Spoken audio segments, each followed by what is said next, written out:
బాధతో కృంగిన నేస్తమా, గురిలేని బ్రతుకుతో అలసిన ప్రాణమా, తన కరములు చాచి నిన్ను పిలుచుచున్నాడు, తన కరములు చాచి నిన్ను పిలుచుచున్నాడు. ఆదరిస్తాడు, ఆదరిస్తాడు యేసు ఆశ్చర్యకరుడు, యేసు ఆశ్చర్యకరుడు, యేసు ఆశ్చర్యకరుడు. Praise the lord. యేసు ఆశ్చర్యకరుడు అనుదిన వాగ్దానం. దేవునికి మహిమ కలుగునుగాక. ప్రతిరోజు దేవుని వాక్యాన్ని వింటూ దేవునికి కృతజ్ఞతలు చెల్లిస్తూ ఆయన నామాన్ని గణపరచండి. ఎందుకంటే మనం ఆరాధిస్తున్న దేవుడు నమ్మదగిన వాడు కదండి. కాబట్టి దేవుని వాక్యాన్ని వింటూ అనేకులకు షేర్ చేయవలసిందిగా ప్రభు పేట కోరుచున్నా. దేవుని బిడ్డలారా, ఈరోజు దేవుని వాక్యాన్ని చదువుకొని ఆయన నామాన్ని మహిమపరుస్తాం. యోహాను సువార్త 14వ అధ్యాయం 18వ వచనాన్ని చదువుతున్నాను. మిమ్మును అనాథులుగా విడువను. దేవుడికి మహిమ కలుగునుగాక. ప్రభువు యేసు ప్రభు వారు పునరుద్ధానుడై ఆయన పరమునకు కొనిపోబడక మునుపు తన శిష్యులందరితో ప్రభు మాట్లాడుతూ ఆయన అంటాడు, నేను పరమునకు వెళ్తున్నాను, నేను మిమ్మల్ని అనాథలుగా విడువను. ఇంతకు మునుపు నేను మీతో ఉన్నాను, ఇక నేను ఉండను, కానీ ఉండనంత మాత్రాన నేను మిమ్మల్ని విడిచిపెట్టను అంటూ ఆయన అంటున్నాడు, అనాథులుగా నేను మిమ్మల్ని విడువను, వేరొకరిని ఆదరణకర్తను నేను మీ వద్దకు ఆయనను పంపుతాను, ఆయన మిమ్మల్ని సర్వసత్యంలోనికి నడిపిస్తాడు అని యేసు ప్రభువారు అక్కడున్న తన శిష్యులతో ప్రజలతో ప్రభు మాట్లాడుతున్నాడు. అవును దేవుని బిడ్డలారా, ఈరోజు చూడండి అనేక మంది మరి విడిచిపెట్టేవారు మనం చూస్తున్నాం. ఎంతో నీవు నమ్మి నీవు విశ్వాసం ఉంచి ఈ వ్యక్తితో నేను లైఫ్ లాంగ్ ఉండగలుగుతాను, ఈ వ్యక్తి నాతో ఉంటాడు అని కొన్నిసార్లు కొంతమందిని మీరు నమ్మి ఉండొచ్చు.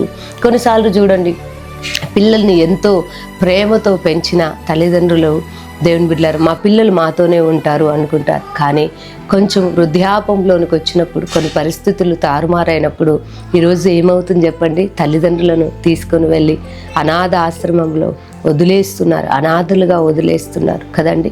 కొన్నిసార్లు మీరు నమ్మిన వారే మీరు వారు వెంట వెళ్ళి వారిని నమ్మారు, కానీ వారు మిమ్మల్ని కొన్ని పరిస్థితుల్లో వాళ్ళ స్వార్థము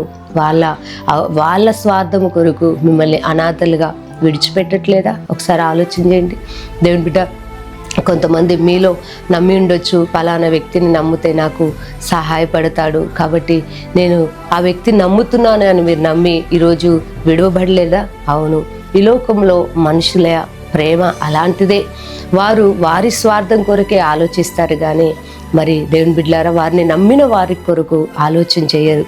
కానీ దేవుడు అలాంటి వాడు కాదు. ఆయన నిన్ను గమనిస్తూ ఆయన నీకు తోడై ఉండి ఆయన నిన్ను నడిపిస్తాడు.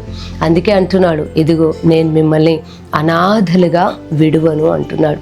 ఈ లోకంలో చాలామంది విడిచిపెట్టేవారు మీ జీవితంలో కనబడుతూ ఉండొచ్చు కదండి. కట్టుకున్న భర్త అయినా, భార్య అయినా, తోబుట్టువులైనా, బంధువులైనా, స్నేహితులైనా మీరు ఎంతోమందిని నమ్మి ఉండొచ్చు, కానీ వారు కొన్ని పరిస్థితుల్లో మిమ్మల్ని విడిచి వెళ్ళిపోయి ఉండొచ్చు. కానీ దేవుడు ఏమంటున్నాడో తెలుసా? ఇదిగో నీవు ఆయన నమ్ముతున్నావా? ఈ ఉదయ కాలంలో ఆయన వాక్యం పైన నువ్వు నమ్మకం పెట్టుకుంటున్నావా? అయితే ప్రభు అంటున్నాడు, ఆ రోజు తన శిష్యులతో ప్రభు చెప్పాడు, నేను మిమ్మల్ని అనాథలుగా విడువను అన్నాడు.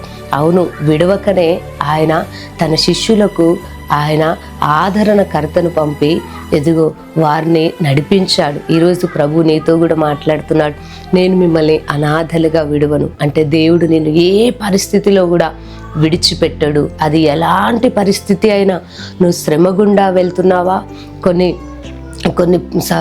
శ్రమలు నిన్ను వెంటాడుతూ ఉండొచ్చు, నీ పరిస్థితి భయంకరంగా ఉండొచ్చు, అయినా దేవుడు నిన్ను విడిచిపెట్టాడు. అందరూ విడిచేశారా? ఆయన నువ్వు భయపడకు. ఎందుకో తెలుసా?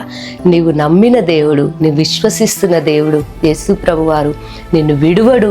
ఆయన నిన్ను ఆయన నీకు తోడై ఉండి నీకు నడిపిస్తాడు. నిన్ను విడువడు అంటే ఆయన నీ పరిస్థితులన్నీ మార్చి అంతం వరకు ఆయన నీతో ఉండి నిన్ను నడిపిస్తాడు. కాబట్టి ఈ మాటలు నమ్మి ప్రభువుని స్తుతించండి. మీ కొరకు చిన్న ప్రార్థన చేస్తాను. పరిశుద్ధుడా స్తోత్రం. అవును నాయన, ఈ లోకంలో నాయన మేము నమ్మిన వారే మమ్మల్ని విడిచిపోతారు, కానీ మీరు విడిచిపెట్టే దేవుడు కాదు అని మరొకసారి మాట్లాడారు. అది శ్రమలు అయినా, ఎర్ర సముద్రమైనా, ఎరికో గోడైనా, వ్యాధి అయినా, చెరసాలైనా, ఎలాంటి పరిస్థితి అయినా మీరు మమ్మల్ని విడిచిపెట్టారు, అనాథులుగా వదిలేయరు. మీరు మాకు తోడై ఉండి నడిపిస్తారు, గమ్యానికి చేరుస్తారని మీ వాక్యం ద్వారా మాట్లాడారు. మీకు వందనాలు.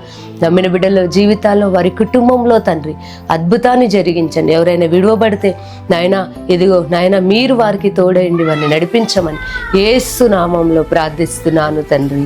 ఆమెన్. దేవుడు మిమ్మల్ని దీవించునుగాక.